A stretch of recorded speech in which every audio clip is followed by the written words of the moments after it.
வணக்கம் நண்பர்களே. 600 கிலோ தங்கத்தை நாட்டுக்கு தானமாக வழங்கிய மகாராணி காம்சுந்தரி தேவியை பற்றி தான் இந்த வீடியோவில் நம்ம பார்க்க போகிறோம். அதுக்கு முன்னாடி நம்ம சேனலை இது வரைக்கும் சப்ஸ்கிரைப் பண்ணலன்னா சப்ஸ்கிரைப் பண்ணி வச்சுக்கோங்க. அப்படியே பக்கத்தில் உள்ள பெல் பட்டனை மறக்காமல் ப்ரெஸ் பண்ணி வச்சுக்கோங்க. அப்போ தான் நம்ம சேனலில் இது போன்ற வீடியோக்குள்ளே அப்டேட் செய்யும்போது உங்களுக்கு தொடர்ந்து கிடைக்கும். வாங்க வீடியோக்குள்ளே போகலாம். 600 கிலோ தங்கத்தை தானமாக கொடுத்தாரா என்ற கேள்வி யாருக்கும் ஆச்சரியமாக தோன்றும். ஆனால் இது இன்றைய சம்பவம் அல்ல. சுமார் 62 ஆண்டுகளுக்கு முன்பு 1962ஆம் ஆண்டு இந்தியா சீனா போர் நடைபெற்ற போது நடந்த ஒரு வரலாற்று சம்பவம். அந்த கடினமான காலகட்டத்தில் பீகாரின் தர்பாங்கா அரச குடும்பத்தைச் சேர்ந்த மகாராணி காம்சுந்தரி தேவி நாட்டின் நலனை முதன்மையாக கருதி சுமார் 600 கிலோ தங்கத்தை இந்திய அரசுக்கு தானமாக வழங்கினார். தங்கம் மட்டுமல்லாமல் நிலங்கள், சொத்துக்கள் மற்றும் பிற நிதி உதவிகளையும் நாட்டுக்காக ஒப்படைத்தனர். இந்த அபூர்வ தியாகம் அக்காலத்தில் மக்களிடையே பெரும் நம்பிக்கையையும் தேசப்பற்றையும் உருவாக்கியது. மகாராணி காம்சுந்தரி தேவி மிதிலா பிராந்தியத்தின் புகழ்பெற்ற ஜமீன்தாரான மகாராஜா காமேஸ்வர் சிங்கின் மனைவி. அரசியல் அதிகாரம் இல்லாத போதும் சமூகம், கல்வி மற்றும் கலாச்சார தொண்டுகளால் அவர் மக்களின் மரியாதையை பெற்றார்.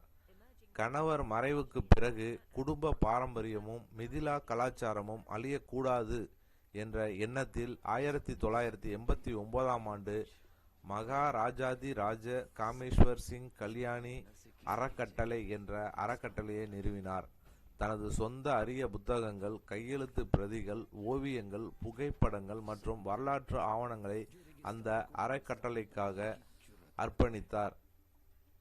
இன்று தர்பாங்காவில் உள்ள கல்யாணி நிவாஸ் மிதிலா கலாச்சாரத்தை பாதுகாக்கும் முக்கிய மையமாகவும் உலகெங்கிலும் உள்ள ஆய்வாளர்களுக்கு மதிப்புமிக்க ஆதாரமாகவும் திகழ்கிறது.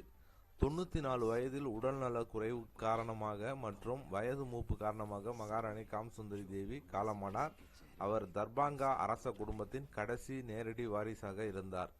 அவரது மறைவுடன் மிதிலா அரச குடும்பத்தின் வரலாற்று பரம்பரை ஒரு யுகத்தை நிறைவு செய்தது. தர்பாங்கா குடும்ப மரபுப்படி காமேஸ்வர் நகரில் உள்ள மாதேஸ்வர் நாத் கட்டத்தில் அவரது உடல் தகனம் செய்யப்பட்டது.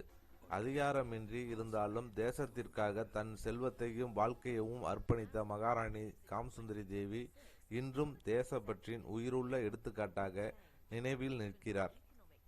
இந்தியா சீனா போர் நடக்கிறப்ப அவங்க நாடு அப்போக்கே ரொம்ப பஞ்சம், அதாவது பணப்பற்றாக்குறைகள் நிறைய பற்றாக்குறையில் இருந்தாங்க.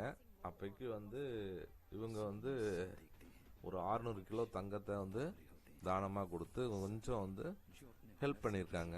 ஸோ அது ஹெல்ப் பண்ணுறப்ப அது என்ன சொல்கிறது, தேசப்பற்று நான் நாடை விட்டு கொடுத்துடக்கூடாது அப்படிங்கிறதுனால அவங்க இந்த என்ன வேணுமோ எடுத்துக்கோங்க அப்படிங்கிற மாதிரி நிறையா கொடுத்துருக்காங்க. கோல்டு கொடுத்துருக்காங்க, நிலம் கொடுத்துருக்காங்க, நிறைய விதத்தில் அவங்க அப்போக்கி அவங்களால முடிஞ்ச ஹெல்ப் பண்ணியிருக்காங்க நாட்டுக்கு. ஸோ ரொம்ப அது தேசப்பற்றை எல்லாருக்கும் பறைசாற்றியிருக்காங்க. ஸோ கண்டிப்பாக அது மாதிரி எல்லாரும் பண்ணணும் அப்படிங்கிறதுக்கு தான் இது இக்கட்டான நிலைமையில் நாட்டுக்கு நம்மளும் கொடுத்து நடந்துக்கணும் அப்படிங்கிறது தான். ஸோ இந்த வீடியோ கண்டிப்பாக உங்களுக்கு பயனுள்ளதாக இருக்கும்னு நினைக்கிறேன். இந்த வீடியோ உங்களுக்கு பிடிச்சிருந்துச்சுன்னா லைக் பண்ணிக்கோங்க. அப்படியே கமெண்ட் செக்ஷனில் கமெண்ட் பண்ணுங்கள். உங்கள் உறவினர்கள், நண்பர்களுக்கு ஷேர் பண்ணுங்கள். மீண்டும் இது போன்று வேற ஒரு வீடியோவில் சந்திப்போம்.